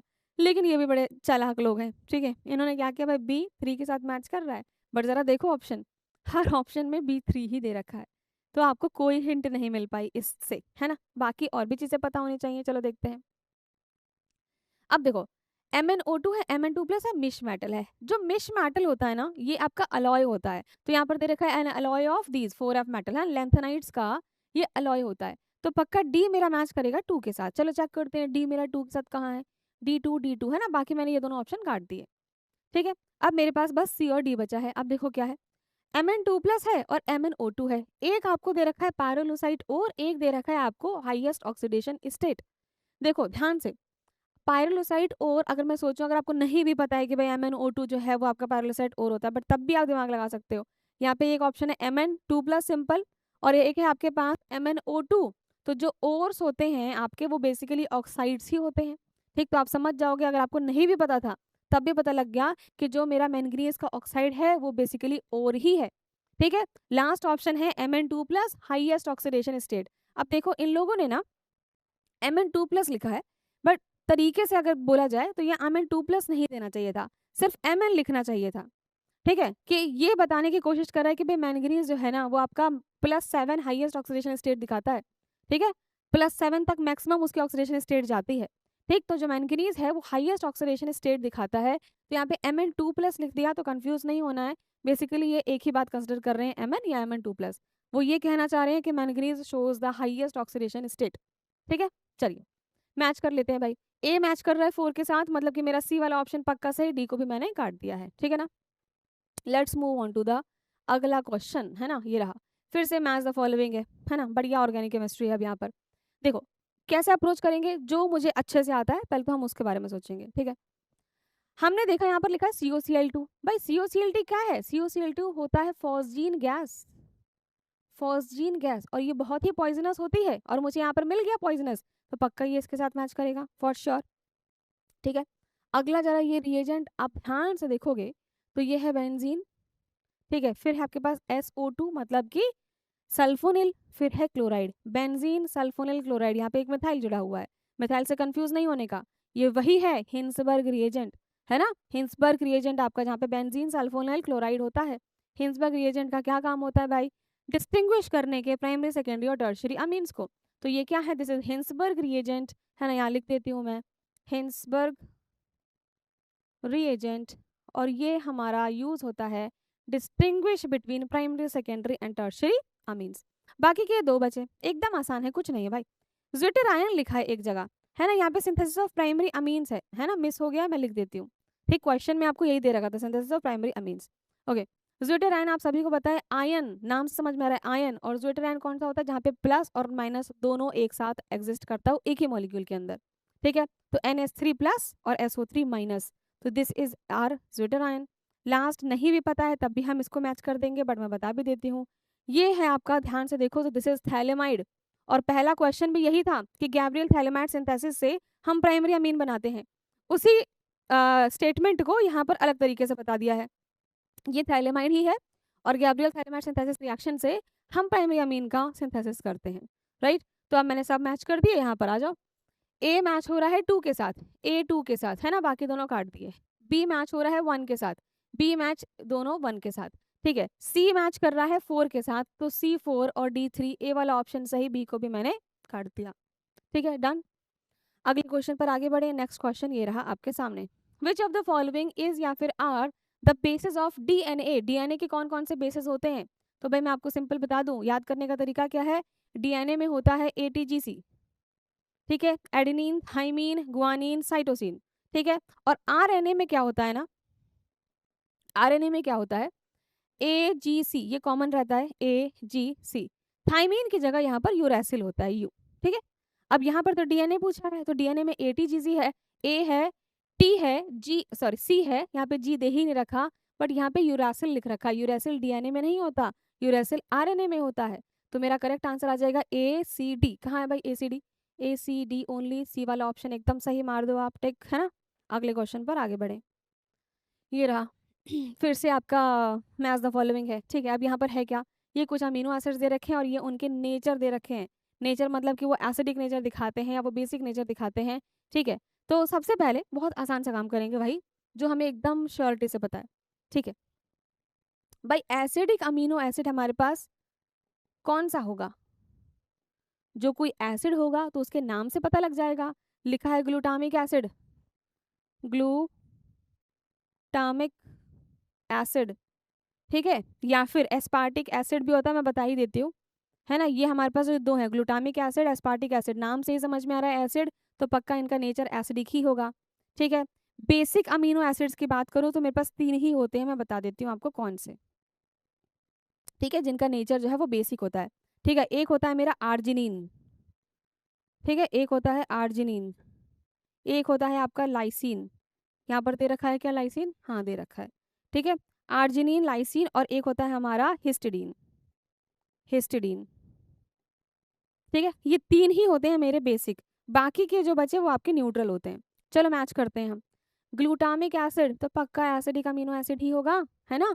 तो डी मेरा 3 के साथ मैच करेगा, डी मेरा 3 के साथ मैच करेगा, बाकी ऑप्शन काट दिए, ठीक है।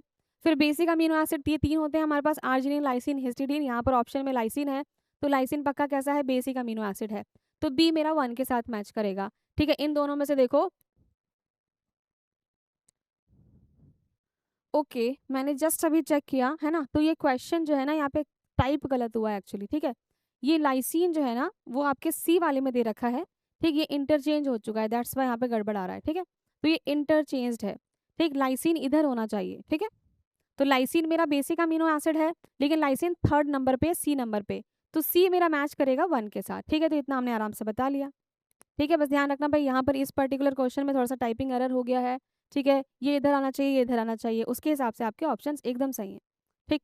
चलो, तो यहाँ पर अब आपके समझ में आ गया, ग्लूटामिक एसिड है हमारा एसिडिक अमीनो एसिड है, लाइसिन मेरा बेसिक अमीनो एसिड होता है, ठीक। इसके हिसाब से मैंने ये बता ही दिया कि सी मेरा 1 के साथ मैच कर रहा है, डी 3 के साथ मैच कर रहा है। अब अगर आपको नहीं भी पता कि कौन से आपके न्यूट्रल हैं और कौन से ऑप्टिकली एक्टिव या इनएक्टिव होते हैं, इन इतने ही बेसिस पे देखो आपका आंसर भी एकदम करेक्ट है। C1 एक ही ऑप्शन में था, बाकी किसी ऑप्शन में नहीं है, डी ऑप्शन मेरा एकदम सही। ए मेरा 2 के साथ मैच करेगा, मतलब जो वैलिन होता है वो न्यूट्रल होता है और ऑप्टिकली एक्टिव होता है। अब से आप इस बात को ध्यान रखना, ठीक है, कि वैलिन न्यूट्रल है और ऑप्टिकली एक्टिव है। बाकी जो ग्लाइसिन है, जो कि इस नंबर पे आना चाहिए था, बी पे आना चाहिए था, ठीक है। एक सेकंड, एक काम करो, मैं इसको हटा ही देती हूँ ताकि आपको कोई कंफ्यूजन ना हो, है ना। एक सेकंड रुकना, लाइसिन ग्लाइसिन है हमारे पास, लाइसिन ग्लाइसिन,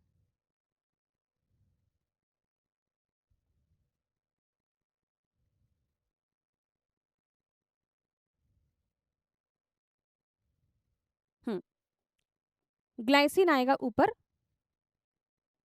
और लाइसिन आएगा यहाँ, अब सही है एकदम, ठीक है।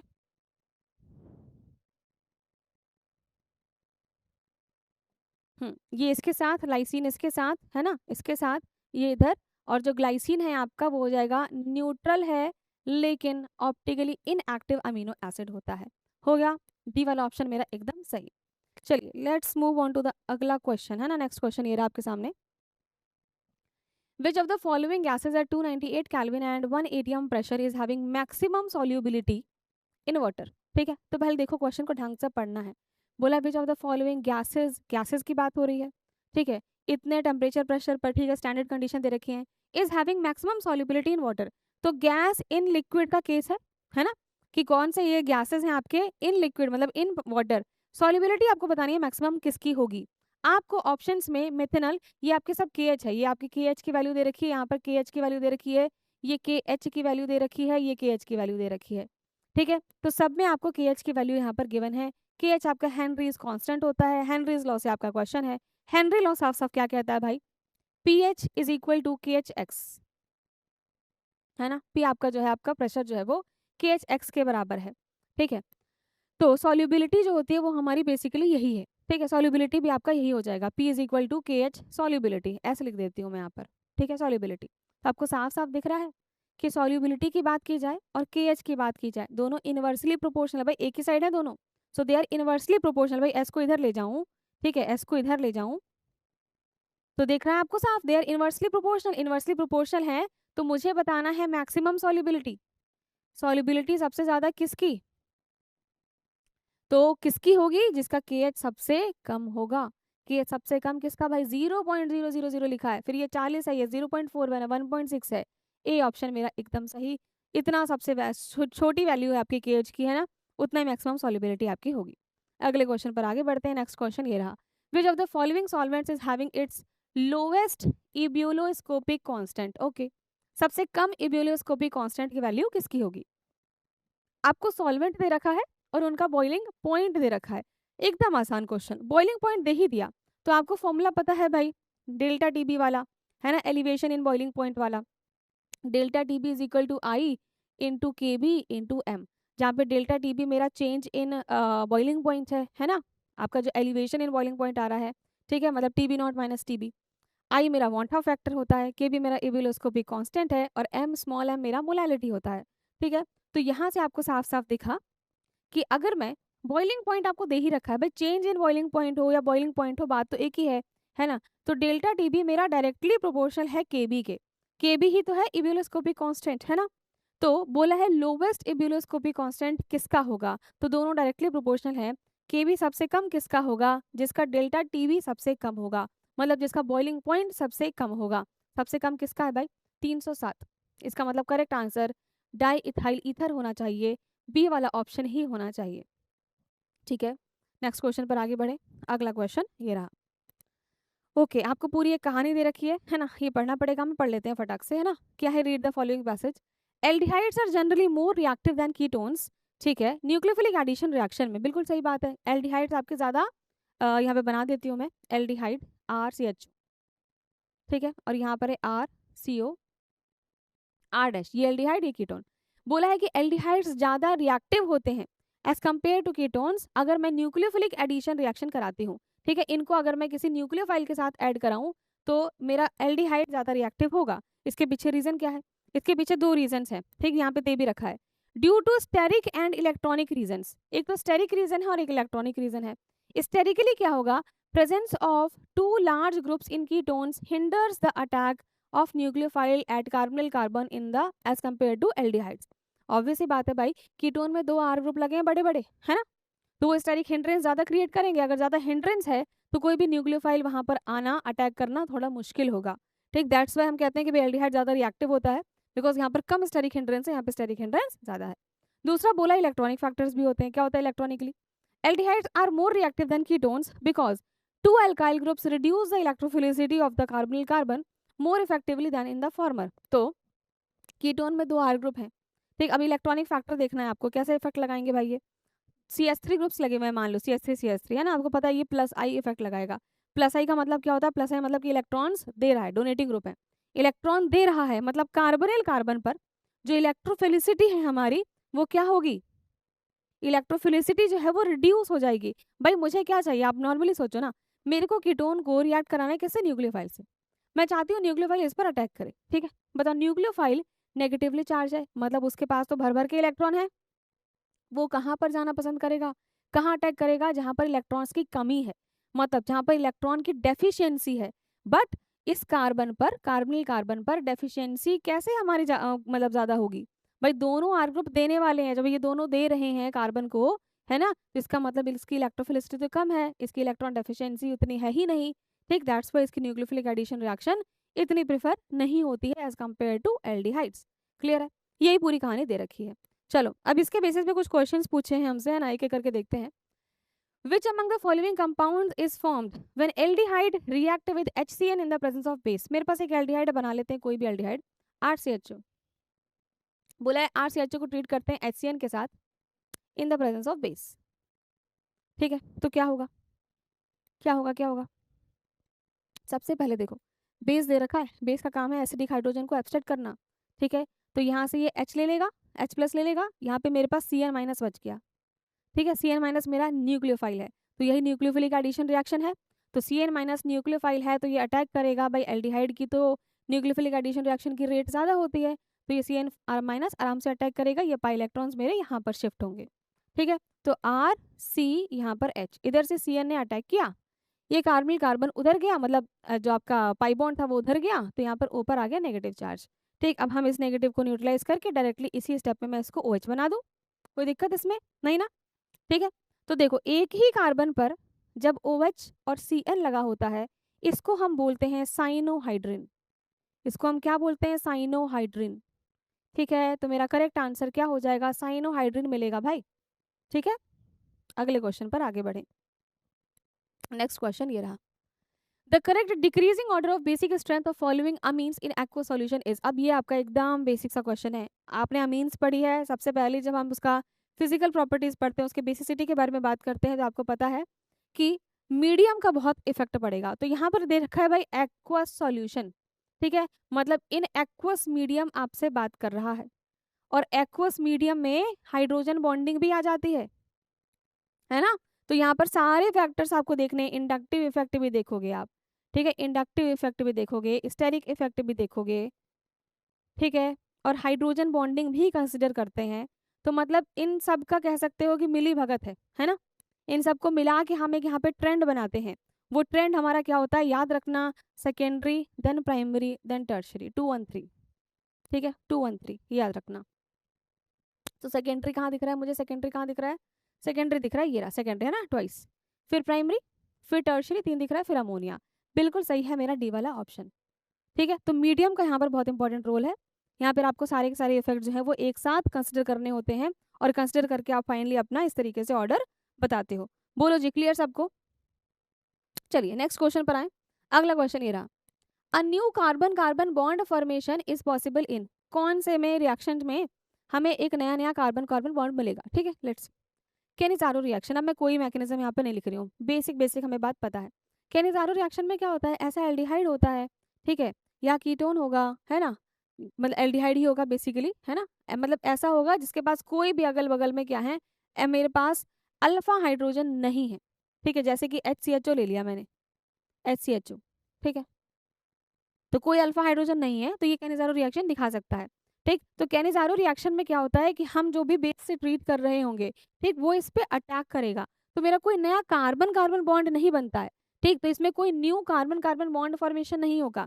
अब आया क्लीमेंसन रिडक्शन, तो क्लीमेंसन रिडक्शन क्या आप रिड्यूस कर रहे हो, सिंपल, ठीक है, जो भी मेरा बीच में कार्बोनिल आएगा, CO ग्रुप आएगा, हम उसको रिड्यूस करते हैं। भाई क्लीमेंसन रिडक्शन में क्या होता है, CO मेरा रिड्यूस होता है CH2 में, ठीक है, ये कहानी होती है, ठीक है। तो कोई मेरा नया कार्बन कार्बन बॉन्ड फॉर्मेशन नहीं हुआ है, ओनली रिडक्शन हुआ है, ठीक है।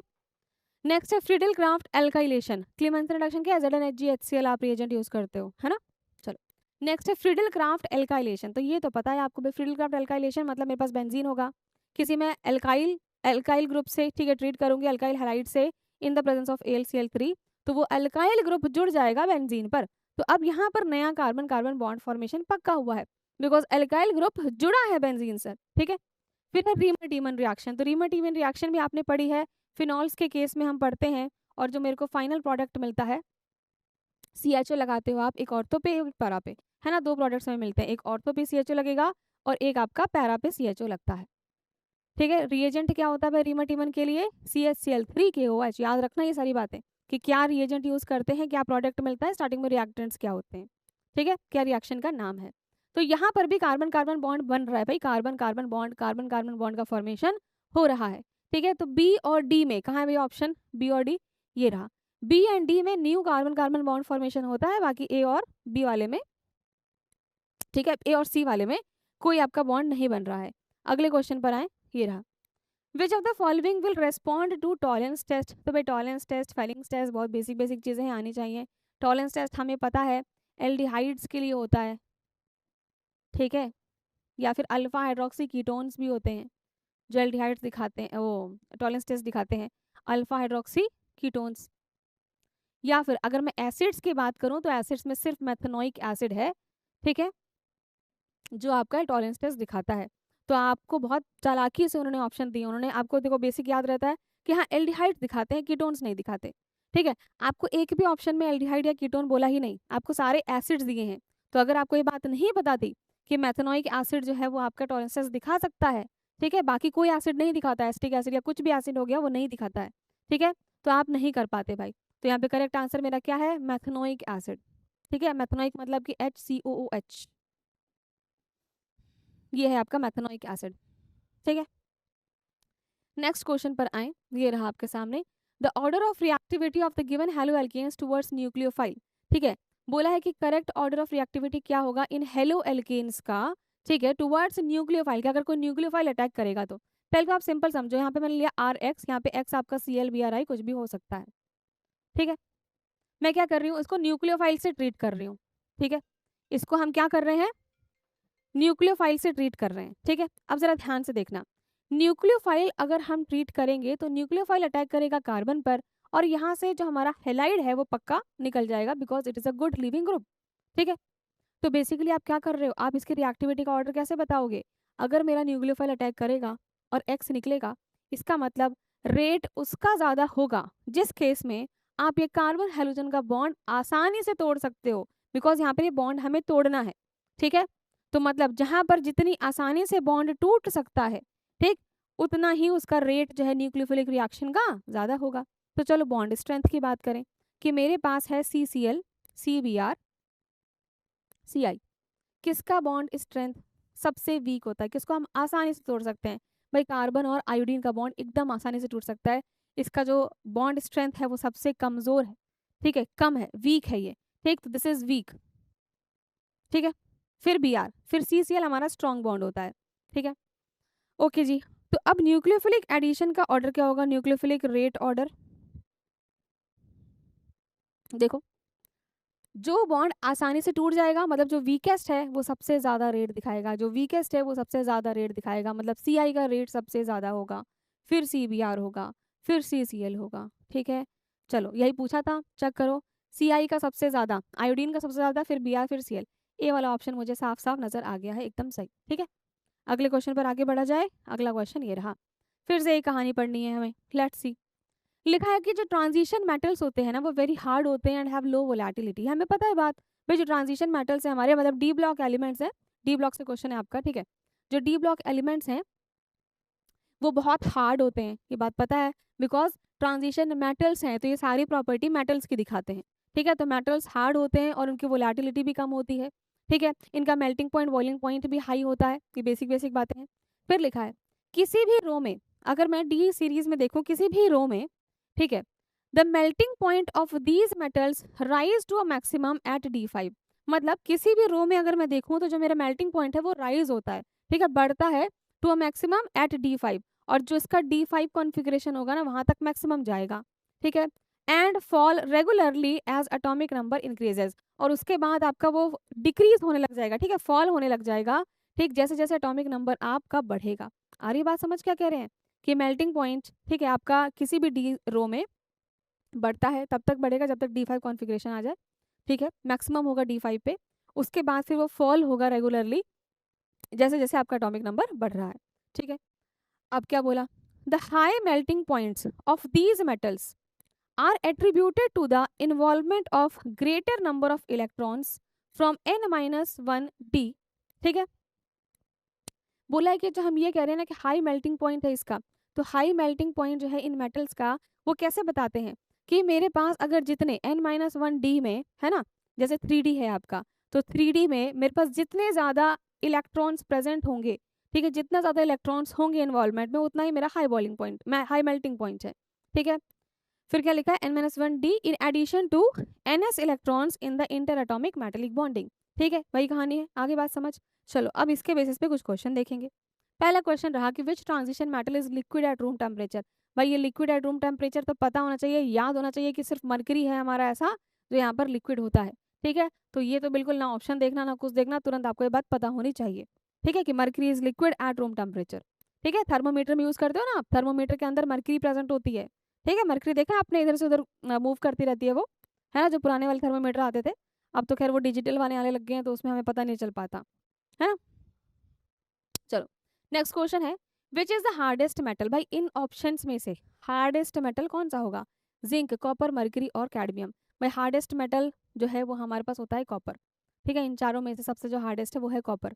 ठीक है, और कॉपर के आपको पता है कि हमारे कॉइन्स भी बनते हैं, है ना, कॉपर के, और गोल्ड कॉइन्स भी होते हैं, सिल्वर कॉइन्स भी होते हैं। तो ये जो कॉपर या फिर आपका गोल्ड कॉइन हो गया, गोल्ड हो गया या फिर सिल्वर हो गया, इनको हम कॉइनेज मेटल्स भी बोलते हैं। ठीक है, चलो जी आगे बढ़े। नेक्स्ट देखा, in any row melting point of these metals rise to a maximum at D5। बिल्कुल सही है। Which transition metal is exception. तो मैं सिंपल बता रही हूँ, ये हमें पता होना चाहिए, एकदम याद होना चाहिए आपको। डी ब्लॉक एलिमेंट में आप यह पढ़ते हो कि हमारा जो मेल्टिंग पॉइंट है वो आपका बढ़ता है और मैक्सिमम D5 तक जाता है। ठीक है, वही वाली कहानी, लेकिन जो एक्सेप्शन है वो है यहाँ पर मैंगनीज।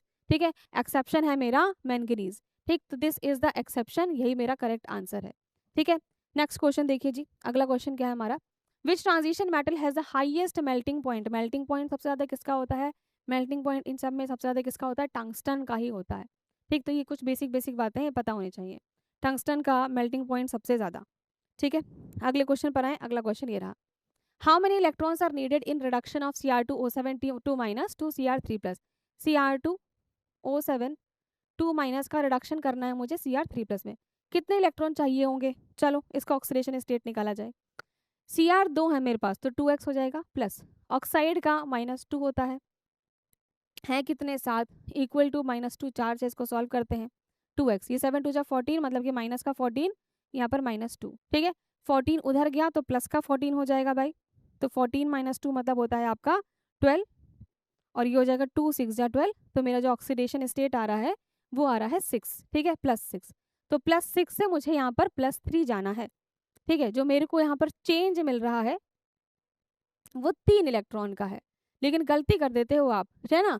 3 चलो ऑप्शन में दे भी नहीं रखा, इतने बढ़िया लोग हैं, है ना। तो आपको जो चेंज मिल रहा है वो 3 इलेक्ट्रॉन्स का मिल रहा है।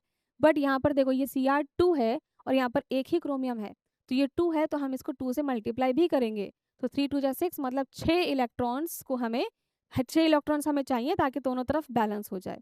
ठीक है, तो 6 इलेक्ट्रॉन्स की नीड होगी। बी ऑप्शन मेरा एकदम सही है। ठीक है, रिडॉक्स रिएक्शन से आपका ये क्वेश्चन है। अगला, which among the following compound show metal excess defect due to anionic vacancy. एकदम याद होना चाहिए भाई, सॉलिड स्टेट में हम ये कुछ डिफेक्ट्स पढ़ते हैं। ठीक है, तो NaCl ही ऐसा हमारा जो मेटल एक्सेस डिफेक्ट दिखाता है अनायनिक वैकेंसी की वजह से। ठीक है, next question, molar elevation constant is also known as ebullioscopic constant. आगे कुछ बोलना ही नहीं है मुझे। ठीक है, सॉल्यूशन कॉलिगेटिव प्रॉपर्टीज में पढ़ते हो आप। ठीक है, कि मोलर एलिवेशन कांस्टेंट आपका इब्यूलोस्कोपिक कांस्टेंट है। What is the overall order of the reaction. भाई इसका ऑर्डर क्या है, ऑर्डर आपको पता है क्या करते हैं, जो भी हमारे कंसंट्रेशन के ऊपर जो पावर्स हैं उनको ऐड कर देते हैं, तो 1/2 + 3/2, एलसीएम ला तो 2 आया और 3 + 1 4, 2 2 जा 4, ऑर्डर आ गया है मेरा 2। ए वाला ऑप्शन एकदम सही। Next question, which term of molar conductivity is used when the concentration of electrolyte approaches to 0। जब 0 जाएगा तो उसको हम लिमिटिंग मोलर कंडक्टिविटी बोलते हैं। एकदम तुरंत आंसर बता दिया। ठीक है, चल नेक्स्ट देखें, Kohlrausch law is related to which of the following term. भाई कोलराश लॉ ऑफ आयन्स होता है, हम पढ़ते हैं, है ना, जहाँ पे आपकी लिमिटिंग मोलर कंडक्टिविटी बराबर होते हैं जो भी आपके आयन्स होंगे, है ना, उनके समअप के बराबर। ठीक है, जो भी आयन्स में वो टूटेगा आपका, जैसे मान लो मैंने ले लिया CH3COH, तो वो टूटेगा CH3CO- और H+ आयन्स में। ठीक है, तो हमारा जो आयन्स की कंडक्टिविटी है दोनों को हम ऐड कर देंगे, which will be equal to the limiting molar conductivity of CH3COH। तो ये सारी कहानी आयंस की है, माइग्रेशन ऑफ आयंस की। ठीक है, अगला question, which factor in Arrhenius equation corresponds to the fraction of molecules having kinetic energy greater than activation energy. भाई आर्हेनियस इक्वेशन क्या होती है हमारी, K is equal to A E की power minus E A by R T. ठीक है, और इसमें से जो ये एक्सपोनेंशियल में ये वाला टर्म है ना, यही टर्म मुझे बताता है, यही फ्रैक्शन बताता है कि कंपाउंड्स या molecules having kinetic energy greater then the activation energy. ठीक है, तो मेरा करेक्ट आंसर हो जाएगा ये डी वाला, एक्सपोनेंशियल वाला टर्म, ये वाला टर्म। ठीक है, नेक्स्ट क्वेश्चन पर आगे बढ़े। लास्ट क्वेश्चन है, what is the another term used for the probability factor P. Probability factor P के लिए है ना, कोलिजन थ्योरी में हम क्या यहाँ पर अलग फैक्टर यूज कर सकते हैं, तो आपको फॉर्मूला आना चाहिए भाई। फॉर्मूला क्या होता है हमारा, रेट इज इक्वल टू, ठीक है, यहाँ पे होता है पी, यहाँ पे जेड ए बी जो कि आपका कोलिजन बताता है। ठीक है, और यहाँ पर आ जाता है आपका वही ई की power minus E A by R T. ठीक है, ई ए बाय आर टी, जहाँ पर जेड बताता है कोलिजन। ठीक है, दिस इज कोलिजन, और पी मेरा स्टेरिक फैक्टर होता है। ठीक है, तो बोला कि प्रोबेबिलिटी फैक्टर क्या है, स्टेरिक फैक्टर, सी वाला ऑप्शन आपका एकदम सही है। और इसी के साथ हमने बाकी के जो भी आपके पेंडिंग क्वेश्चंस थे CUT 24 के, वो सारे क्वेश्चंस डिस्कस कर लिए हैं। अगर किसी भी क्वेश्चन में आपको कोई डाउट लगता है, आप आराम से कमेंट कर सकते हैं, पूछ सकते हैं। आई विल श्योरली रिप्लाई, और मैं आपका जो भी डाउट है वो क्लियर करने की पूरी कोशिश करूंगी। चलिए बच्चों, मिलते हैं हमारे अगले सेशन में। Thank you so much, bye bye.